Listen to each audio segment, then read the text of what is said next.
kalau tadi Mas Yose telah menjelaskan sedikit tentang gambaran eksternal dari ekonomi global dan juga mempertanyakan apakah Indonesia akan menjadi komodo ekonomi atau cicak ekonomi.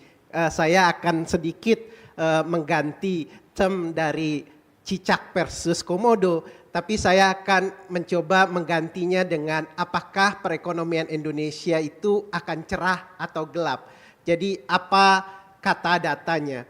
Nah, kita akan melihat apakah kondisi dalam 6 bulan pertama pemerintahan Prabowo Gibran itu mengarahkan kita pada perekonomian yang akan cerah di masa depan atau dia malah menjadi gelap.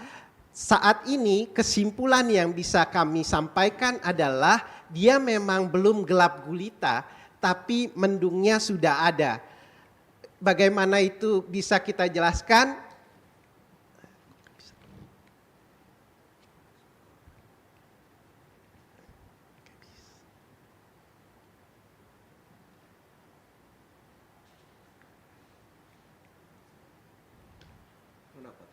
Nggak tahu. Jalan aja dulu. Ya, kalau pertama kita bisa lihat dari PDB dulu, dari pertumbuhan ekonomi dulu. Kalau dari pertumbuhan ekonomi, kita bisa lihat bahwa seperti Pak Yose tadi sampaikan bahwa pertumbuhan ekonomi kita pada kuartal pertama 2005 itu melambat di bawah titik kritikalnya atau di bawah 5%. Meski ada Ramadan dan Lebaran. Pertumbuhan kita pada kuartal pertama 2025 itu hanya 4,87% atau dia terkontraksi sebesar minus 0,98% Q2Q. Nah, dari sisi permintaan, hal ini didorong oleh pelemahan konsumsi rumah tangga kita yang tumbuh hanya 4,89%. Padahal kita ketahui bahwa konsumsi rumah tangga itu menguasai lebih dari 55% dari total PDB kita.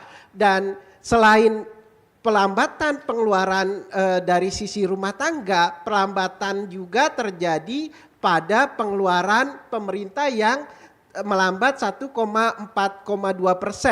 Nah, sementara dari sisi produksi, pelambatan pertumbuhan ini didorong oleh melambatnya pertumbuhan sektor perdagangan dan juga transportasi dan komunikasi.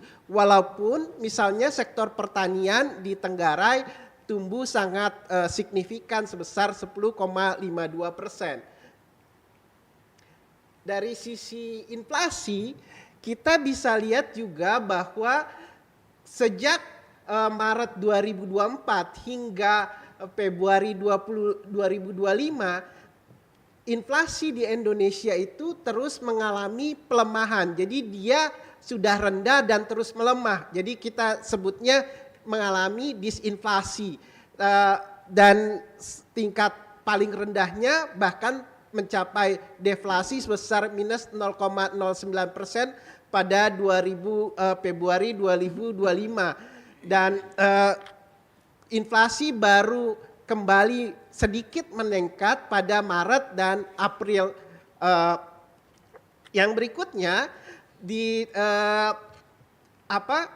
kita memang pemerintah mentenggarai bahwa pelemahan tingkat inflasi terutama di awal-awal tahun 2005 itu dikarenakan oleh adanya subsidi energi, subsidi listrik dan juga keberhasilan panen. Tapi kita juga tidak bisa menegasikan sama sekali bahwa pada faktanya telah terjadi pelemahan daya beli. Kita bisa lihatnya dari data core inflasi dan komponen inflasi yang lain yang juga dia tetap melambat. Yang faktor lain selain hal-hal tersebut yang tidak kalah pentingnya adalah BI tetap melakukan monetary policy yang cukup ketat walaupun inflasi kita terus mengalami pelemahan. Ini dilakukan karena BI menjaga sisi external balance, yaitu nilai tukar rupiah, untuk tidak menjaga nilai tukar rupiah tidak terdepresiasi lebih besar lagi. Sementara itu tadi disampaikan oleh Mas Yose bahwa dari sisi eksternal kita nilai tukar kita juga terus melambat sejak Prabowo Gibran berkuasa hingga saat ini. Nilai tukar rupiah itu telah sempat terdepresiasi hingga 16.858 per US dollar atau sebesar 9,5% dari awal Prabowo berkuasa. Kalau kita hitung dari awal tahun memang hanya 5% saja. Nah, sementara pelemahan IHSG itu juga terjadi dari sejak awal Prabowo berkuasa. IHSG telah melemah sebesar 23%. Kalau dihitung dari awal tahun 15%. Nah, ini terjadi karena tadi seperti yang Mas Yose katakan, external outflow dari capital yang besar. Walaupun tadi suku bunganya telah masih tinggi. Yang dari sisi current account kita bisa lihat bahwa ekspor kita itu memang masih trade surplus kita masih surplus baik, tapi yang terjadi adalah ekspor kita turun dan impor turun lebih rendah lagi. Jadi apa yang terjadi adalah trade surplusnya terjadi karena impor yang turun lebih drastis dibandingkan ekspornya. Dan sejak Prabowo berkuasa, dari sisi balance account kita kembali mewarisi di akhir pemerintahan Jokowi hingga akhir 2024 bahwa current account defisit kita itu kembali defisit dari sebelumnya mengalami surplus. Nah, dari sisi APBN hingga saat ini kita belum punya APBN yang definitif, walaupun misalnya telah terjadi kebijakan efisiensi anggaran. Nah, dari sisi penerimaan pajak, dari data yang disampaikan oleh Kementerian Keuangan, walaupun APBN kita sudah tidak ada lagi publikasinya, tapi dari data yang ada bahwa penerimaan pajak kita hingga kuartal pertama 2025 itu turun 17%. Itu akibat permasalahan bukan hanya eksternal seperti yang Pak Yose tadi sampaikan, tapi juga ada masalah Cortex dan juga masalah TER. Dan dari sisi pengeluaran pemerintah itu pun juga drop. Misalnya belanja KL itu turun 11,8%. Dan ini akibat dari ketidakpastian atau birokrasi yang belum baik dan juga ketidakpastian anggaran alokasi untuk tiap kementerian itu berapa. Jadi yang ada ketiadaan APBN yang definitif pasca efisiensi anggaran itu membuat bukan hanya confidence dari pelaku ekonomi itu melemah, tapi juga itu akan menimbulkan masalah governance karena kita nggak tahu berapa sih sebenarnya tiap-tiap kementerian atau lembaga alokasi tiap sektor itu seperti apa.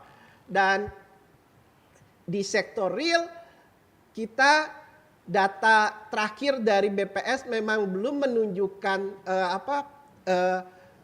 tingkat penurunan unemployment rate, karena unemployment rate kita nggak bisa pakai untuk menjadi indikator apakah pasar tenaga kerja kita baik atau tidak.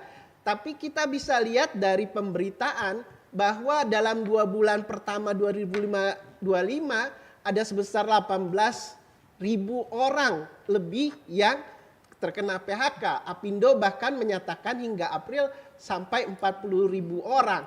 Nah, dengan kondisi perekonomian yang seperti tadi, tidak mengherankan bahwa keyakinan konsumen dan pelaku usaha juga terus merosot. Misalnya di awal pemerintahan Prabowo berkuasa, confidence konsumen itu meningkat dari 121 jadi 127, tapi saat ini tuh kembali mengalami penurunan sampai 121 saja. Begitu juga tingkat PMI yang turun di bawah 50. Dari gambaran data-data yang telah kami sampaikan itu, kita bisa menyatakan bahwa ya perekonomian kita memang belum hujan deras, tapi mendungnya sudah ada. Kalau tidak ada antisipasi perbaikan dari pemerintah, gelap itu menjadi sebuah keniscayaan. Terima kasih.